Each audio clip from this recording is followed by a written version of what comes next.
جو چیز بھی ہم نے کرنی ہوتی ہے تو بس ہم تو ایک ارادہ کرتے ہیں کہ ہو جا، اور ہمارا یہ کہنا ہی کافی ہوتا ہے، وہ چیز ہو جاتی ہے۔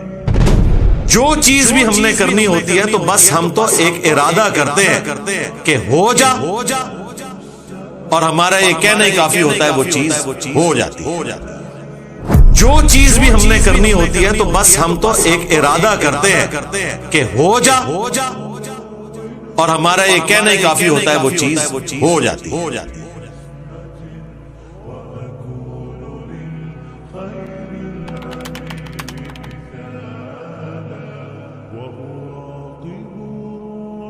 انما قولنا لشيء اذا اردناه ان نقول له كن فيكون۔ اللہ تعالیٰ نے اپنی قدرت کا اظہار کیا ہے۔ جو چیز بھی ہم نے کرنی ہوتی ہے تو بس ہم تو ایک ارادہ کرتے ہیں کہ ہو جا، اور ہمارا یہ کہنا ہی کافی ہوتا ہے، وہ چیز ہو جاتی ہے۔ یہ اللہ تعالیٰ نے ابھی اسپیسیفکلی ذکر کیا ہے جو قیامت کے دن مردوں کو اٹھایا جائے گا، اس کے حوالے سے کہ ہمارے لیے کوئی مسئلہ نہیں ہے، یوں اٹھا لیں گے۔ پھر اللہ تعالیٰ نے قرآن میں یہ بھی فرمایا کہ جب تم کوئی شے نہیں تھے ہم نے اس وقت بھی تمہیں پیدا کیا، تو کیا دوبارہ نہیں پیدا کر سکتے؟ ایک جگہ اور فرمایا کیا ہم پہلی دفعہ تمہیں پیدا کر کے تھک گئے جو دوبارہ نہیں پیدا کر سکتے؟ پھر کئی جگہ فرمایا کہ جس خدا نے تمہیں پہلی دفعہ پیدا کیا وہ دوبارہ بھی پیدا کر سکتا ہے۔ کیوں؟ پہلی دفعہ کوئی کام کرنا مشکل ہوتا ہے، دوبارہ کرنا مشکل نہیں ہوتا، اس کام کو ریپیٹ کر۔ اور پہلی دفعہ کریشن ایکس نیہیلو کی ہوئی ہے، عدم محض سے وجود بخشا ہوا ہے۔ جس نے کوئی چیز نہیں تھی اسے بنا دیا، وہ گلی سڑی ہڈیوں میں سے، راکھ میں سے، ہاں وہ مٹی میں مل جائے یا ایئر کریش میں ہو یا سمندر کی گہرائیوں میں چلی جائے یا شیر کے پیٹ میں چلی جائے، اللہ کے لیے تو کوئی مسئلہ۔ اب تو جب سے یہ ایٹم کی سٹرکچر کی آپ کو ڈیٹیلز پتہ چلی ہیں، ڈی این اے کا پتہ چلا ہے، ایک ڈی این اے کے اندر کیا ڈیٹا ہے، کیا کچھ نہیں آپ کر سکتے۔ اور یہ تو انسان کی انفارمیشن ہے، جس نے اس کو بنایا ہوا ہے اس نے اس کے اندر کیا کیا طاقتیں رکھی ہوئی ہیں، وہ کیا کچھ کر سکتا ہے، وہ تو اللہ کے ڈیوائن پلان ہے، وہ تو کوئی سوچ بھی نہیں سکتا۔ صحابہ کرام نے تو جن چیزوں پہ غیب میں ایمان رکھا تھا نا، ہمارے تو وہ سامنے آ گئی ہیں۔ مجھے بتائیں اس زمانے میں لوگ کیسے کنسیپٹ رکھتے ہوں گے کہ اللہ تعالیٰ ہمارے قیامت کے دن تمہارا نام اعمال تمہارے سامنے رکھیں گے اور کہیں گے پڑھ، آج اپنا حساب کرنے کو تو خود ہی کافی ہے۔ انسان سوچتے ہوں گے پوری زندگی کا حساب کہ فلاں دن میں نے کیا کیا، فلاں منٹ میں نے کیا کیا۔ آج سرکار یہ دیکھ لیں، اتنی سی چپ میں آپ جتنا مرضی ڈیٹا ڈال لیں۔ ایمان بالغیب، ایمان بالشہادہ بن چکا ہے۔ اس زمانے میں تو سوچا ہی نہیں تھا، فلم چلا دی ہے نا۔ آخرت میں بھی اللہ تعالیٰ دنیا کی فلم چلا کے بتائے گا کہ دنیا میں تم یہ کرتے تھے نا، آج دیکھو، اپنا حساب خود کرو۔ آج دیکھ لیں، ہم پرانی ویڈیوز لگاتے ہیں، ایک ایک چیز ہمارے سامنے آ جاتی ہے۔ پولیٹیشنز نے جو بیانات دیے ہوتے ہیں وہ انہیں ہانٹ کرنے کے لیے سامنے آ جاتے ہیں۔ کوئی بھاگ ہی نہیں سکتا، یہ تو دنیا میں نہیں بھاگ سک رہے۔ اتنے عیار اور مکار قسم کے ہمارے پولیٹیشنز، ہمارے ریاستی اداروں کے لوگ، بات بات پہ اپنے بیان بدلنے والے، یعنی وہ بچ پا رہے ہیں سوشل میڈیا سے۔ آخرت میں جو اللہ نے جو کچھ ڈیٹا رکھا ہوا ہے، کوئی سوچ سکتا ہے کہ کس لیول کا ہوگا؟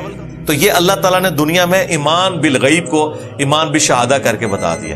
دیکھیں اس میں ایک جملہ بولتا ہوں، ہمارے ساتھ ایک ڈس ایڈوانٹیج اٹیچ تھا نا کہ ہمیں پیغمبر کا زمانہ نہیں ملا۔ یہ کمزوری کبھی بھی اوور کم نہیں ہو سکتی۔ ہم کبھی بھی صحابہ اور اہل بیت والا ایمان اس حوالے سے حاصل نہیں کر سکتے کہ پروفٹ سامنے ہو۔ آپ امیجن کریں، بخاری کی حدیث ہے، عبداللہ ابن مسعود کہتے ہیں ہم نے حضور کے ساتھ کئی بار کھانا کھایا اس حال میں کہ ہم لقمہ منہ میں ڈالنے لگتے تو اس میں سے اللہ کی تسبیح کی آواز آ رہی ہوتی تھی۔ اب جس صحابی نے یہ خود دیکھا ہے، اس نے پھر رومن اور پرشین امپائر اکھاڑنی، اس نے تو دنیا میں خدا کو دیکھ لیا نا قدرتوں سے یہاں۔ جب 1500 صلح حدیبیہ کے صحابہ بخاری مسلم میں آئے کہ دیکھ رہے ہیں کہ حضور جو ہے وہ ایک پیالے میں انگلیاں رکھ رہے ہیں اور 1500 صحابہ اس میں سے پانی پی رہے ہیں، پانی کے چشمے جاری ہو گئے ہیں، ساروں نے اپنے جانوروں کو پلایا، پورے مشکیزیں بھر لیے، اینڈ پہ حضور نے ہاتھ نکالا، پیالہ اتنے کا اتنے ہی۔ اب مجھے بتائیں جن لوگوں نے یہ منظر دیکھے ہوئے انہوں نے تو مسلط ہی ہو جانا تھا سب کے اوپر، کون ان کا مقابلہ کر سکتا تھا؟ اس کی کمپنسیشن اس دنیا میں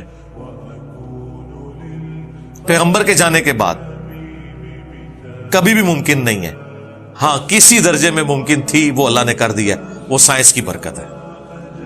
سائنس نے وہ کمپنسیشن کر دیا ہے کہ پیغمبر دنیا میں موجود نہیں، لیکن پیغمبر کے جانے کے سینکڑوں سال بعد ان کی دی ہوئی خبریں درست ثابت ہو رہی ہیں، ان کی بتائی ہوئی باتیں درست ثابت ہو رہی ہیں، اور وہ چیزیں جو آپ امیجن نہیں کر سکتے تھے آج اپنی آنکھوں سے دیکھ رہے ہیں. آپ دیکھیں پرانے لوگ کہتے تھے کہ مٹی میں سے خود بخود ہی مینڈک بن کے اور یہ کیچوے بن کے نکل آتے ہیں. لوگ اس زندگی کو اتنا سمپل سمجھتے تھے. یہ تو جب ڈی این اے اسٹرکچر دریافت ہوئی تو لوگوں نے کہا یہ تو اتنا کمپلیکس ڈیزائن ہے کہ پاسبل ہی نہیں ہے. جب تک اسے کسی ایک ڈیوائن وزڈم نے ڈیزائن نہ کیا ہو، کسی سپریم بینگ نے، کسی سپر نیچرل ایجنسی اتھارٹی نے. لوگ تو سمجھتے تھے کہ آسان سی چیز ہے زندگی. جو ہمیں ڈیٹیلز پتہ چل رہی ہیں، انسان دن بدن سائنس کی برکت سے خدا کے قریب ہو. یہ وہ کمپنسیشن ہے کہ پیغمبر موجود نہیں ہے، سب کچھ نظر آ رہا ہے ہمیں. سائنس کی برکت سے ایک ایک چیز اللہ نے دکھا دی کہ یوں ہوگا، ایسے ہوگا. وہ جو تفصیلات جس طرح میں نے اپنی ویڈیوز میں بیان کی ہیں، میں کہتا ہوں خدا کا جو تعارف سائنس نے ہمیں آج کروایا ہے، ہمارے بزرگوں کو اس کا 1000واں حصہ بھی حاصل نہیں تھا. وہ بالغیب بھی تھا. ہم نے تو سب کچھ دیکھ لیا ہے کہ کیا کچھ ہو رہا ہے.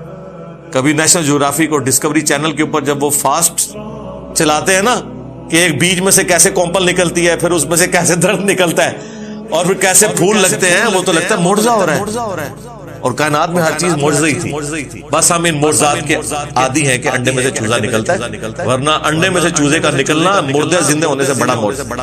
مردہ تو وہی زندہ ہو رہا ہے نا، یہاں تو انڈا جو ہے بدل رہا ہے کسی اور چیز کے اندر.